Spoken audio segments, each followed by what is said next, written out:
దేవుడు లేని ఆలయం ఎప్పుడైనా మీరు చూశారా? అయితే లోకల్ 18 ప్రత్యేక కథనం మీకోసం అందిస్తుంది. అసలు దేవుడు లేని ఆలయం ఉంటుందా అనుకుంటున్నారా? అయితే రాజన్న సిరిసిల్ల జిల్లా వేములవాడ అర్బన్ మండలంలోని కొడుముంజ గ్రామం అనగానే మనందరికీ శ్రీ రామలింగేశ్వర స్వామి ఆలయం గుర్తుకు వస్తుంది. అయితే పూర్వం గొప్ప క్షేత్రంగా అలరారిన ఈ ఆలయం మిడ్మానేర్ ముంపునకు గురై ఆలయం నీట మునిగింది. అయితే పునరావాస నేపథ్యంలో ప్రభుత్వం కొడుముంజ గ్రామానికి వేరే ప్రాంతంలో నివాసాన్ని కల్పించింది.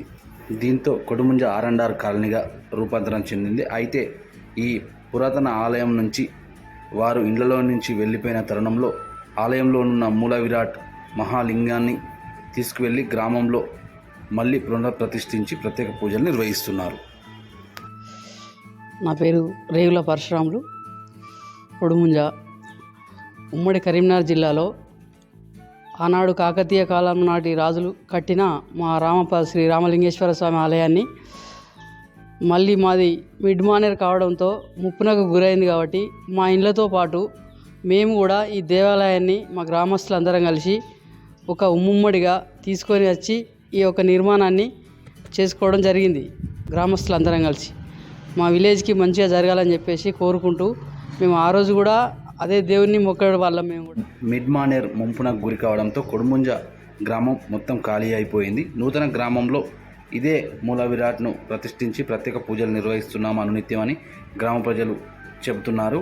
ఏదేమైనప్పటికీ పురాతనమైన కాకతీయ రాజులు నిర్మించిన ఆ కట్టడం ఆ మహా పుణ్యక్షేత్రంగా అలరారిన శ్రీ రామలింగేశ్వర స్వామివారి ఆ పురాతన ఆలయం జలాశయం నుంచి నీరు తక్కువగా ఉండడంతో బయటపడింది. ఈ నేపథ్యంలో అందులో మూల విరాట్ లేకనే ఆ ఆలయం దర్శనమిస్తుంది. ఈ నేపథ్యంలో ఆలయం లోపల మూల విరాట్ లేకపోవడంతో ఆలయంలో దేవుడు లేడు అంటూ చర్చ ఊపందుకుంది.